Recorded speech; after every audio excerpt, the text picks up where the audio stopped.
আসসালামু আলাইকুম রহমতুল্লাহি ওয়া বারাকাতুহু। সুপ্রিয় দর্শক শ্রোতা, মাহফিলের মধ্যে বক্তার উপর কিভাবে হামলা হলো এবং কিভাবে এখানে অপমানিত লাঞ্ছিত করা হচ্ছে দেখুন।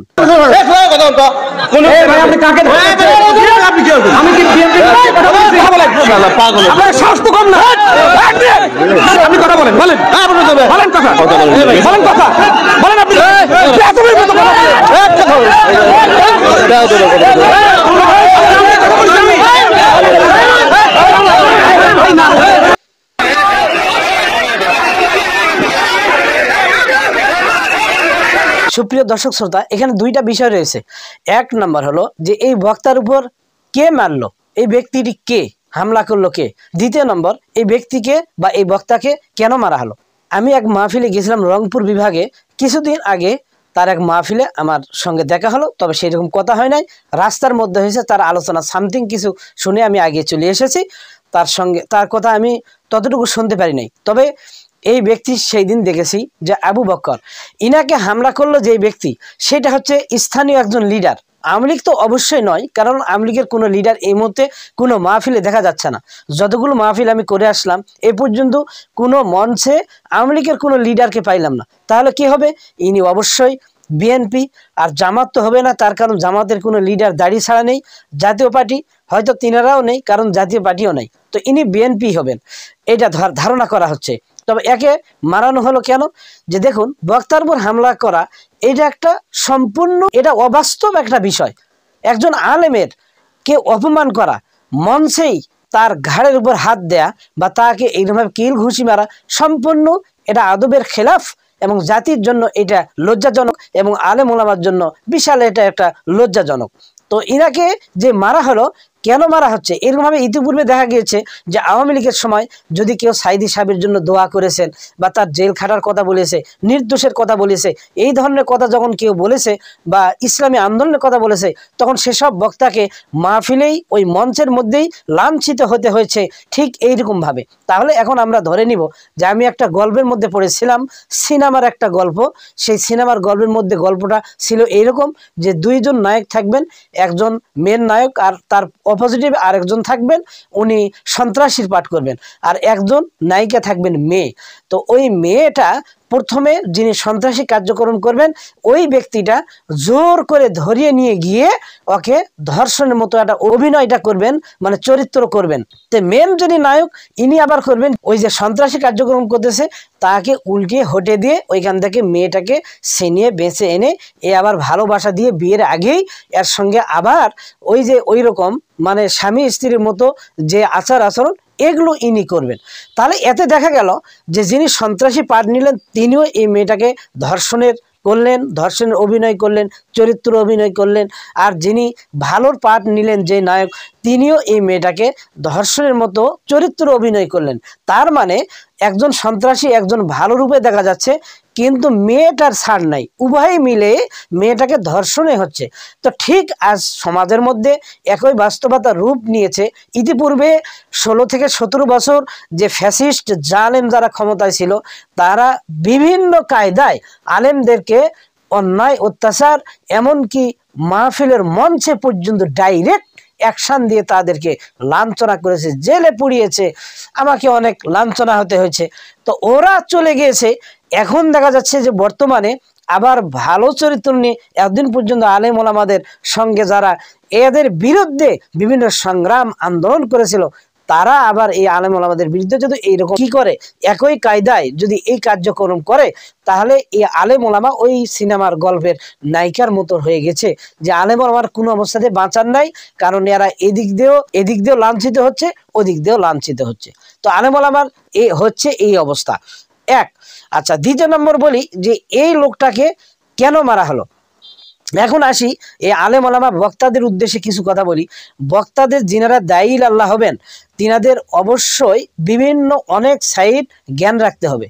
কোনটা, যে একটা মাহফিল করে, একটা মাহফিলের মধ্যে বিএনপি, আওয়ামী লীগ, জাতীয় পার্টি, তারপর আপনার হেফাজত, চরমনায়, জামায়াতে ইসলাম, সর্বদলীয় লোক সেখানে টাকা পয়সা আঞ্জাম দিয়ে কমিটির মধ্যে সেখানে থাকে। কাজেই আপনাদেরকে এই বক্তাদেরকে হিকমতের সাথে কথা বলতে হবে। আপনারা ডাইরেক্ট গিয়ে যদি একটা মাহফিলে বলেন যে যা কিছু করেন এতক্ষণ পর্যন্ত আমি যা বললাম আপনারা জামাত ইসলামীতে ভোট দেন, তো জামাত ইসলামী ভোট দেন, ঠিক আছে, আপনি ইসলামী দলের কথা বলেছেন, কিন্তু এই দেশে বিএনপি, জাতীয় পার্টি, আওয়ামী লীগের তো বাদ দিলাম, আরও যে ইসলামিক দল রয়েছে যেমন চরমনের ইসলামী আন্দোলন, হেফাজত রয়েছে, আরও অন্যান্য ইসলামিক দল রয়েছে, তারা তো ইসলামী দল, তো তাদের কথা আপনি বাদ দিয়ে আপনি শুধুমাত্র জামাত ইসলামের কথা কেন বললেন? কেন বলবেন? ওই চরমনের লোকেরা তো, ওই হুজুররা তো ওই মাহফিলের মধ্যে আঞ্জাম দিয়েছে। অথবা কোনো হুজুর এগুলো বাদ দিয়ে শুধুমাত্র যদি বলে যে ইসলামী আন্দোলন চরমনাই হুজুরকে ভোটটা দিয়ে দেন, এটাই আপনাদের, তাহলে কি এটা দলীয় সমাবেশ হলো নাকি একটা কমিটির মাহফিল হলো?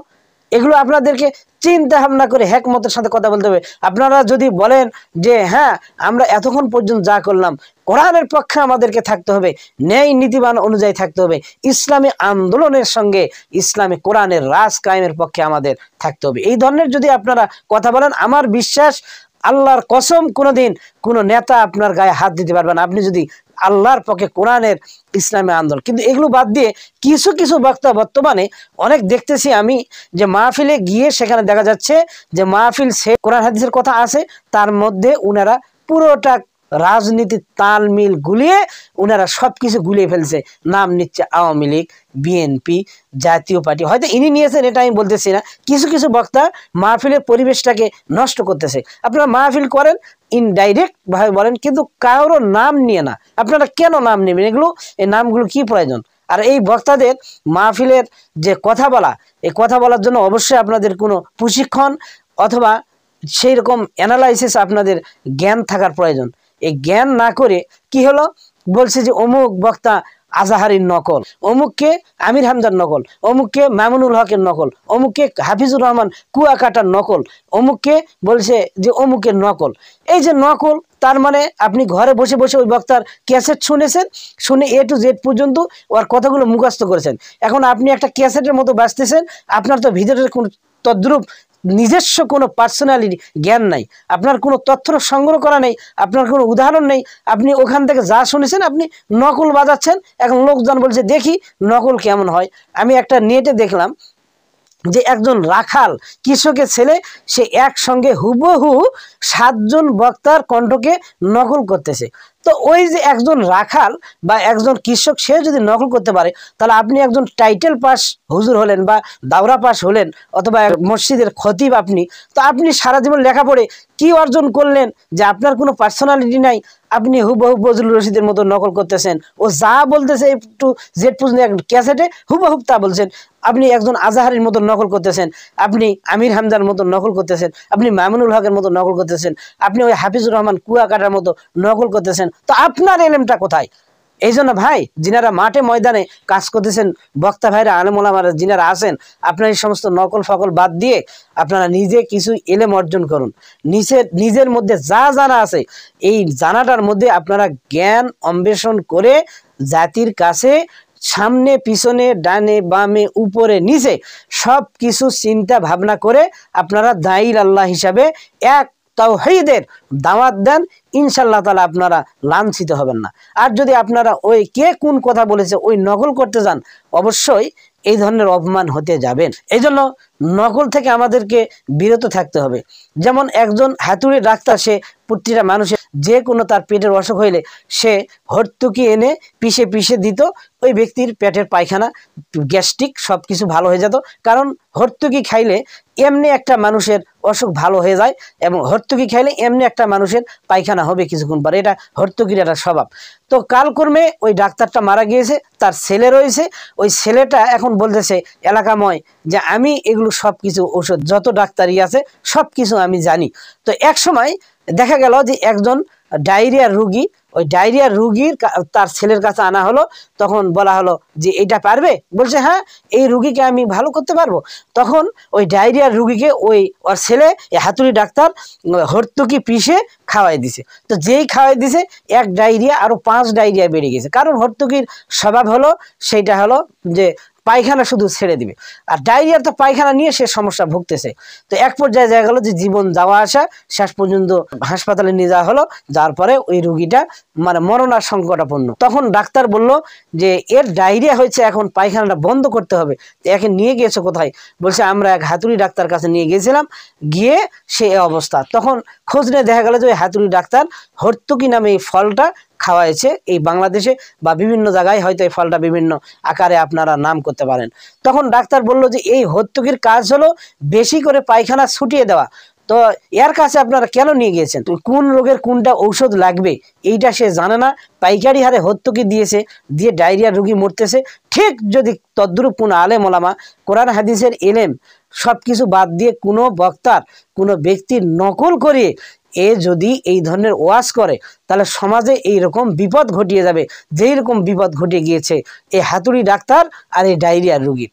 তাই সুপ্রিয় আলেম ওলামা যে সমস্ত ভাইরা আছেন, আপনাদের উদাত্ত আহ্বান জানাই, আপনাদের সম্মান রেখে বলছি, আপনারা কারো নকল ফকল বাদ দিয়ে নিজের যা এলেম আছে এই এলেম অনুযায়ী আপনারা সকলেই আমল করুন, এবং এলেম অনুযায়ী মানুষকে নিজের জ্ঞানকে বিস্তার ঘটিয়ে আপনারা প্রচার করুন। ইনশাল্লাহ এই ধরনের দুর্ঘটনা আর হবে না। আর যে সমস্ত এলাকার মধ্যে এই সমস্ত আতি নাতি ফাতি শয়তান নেতা যারা আলেম ওলামাদের গায়ে হাত দিচ্ছে, ওর সাইডে অনেক দর্শক রয়েছে, আপনারা দর্শকরা কি করতেছে? এই দর্শকদের অবশ্যই সেখানে প্রতিহত করার উচিত ছিল, তাকে সেখান থেকে দূরে সরে রাখার উচিত ছিল। নেতা এসে কেন আলেম ওলামাকে হাত দিবে? আল্লাহ পাক আমাদের সবাইকে তৌফিক দান করুন। সকলে ভালো থাকবেন। আসসালামু আলাইকুম ওয়া রাহমাতুল্লাহি ওয়া বারাকাতুহু।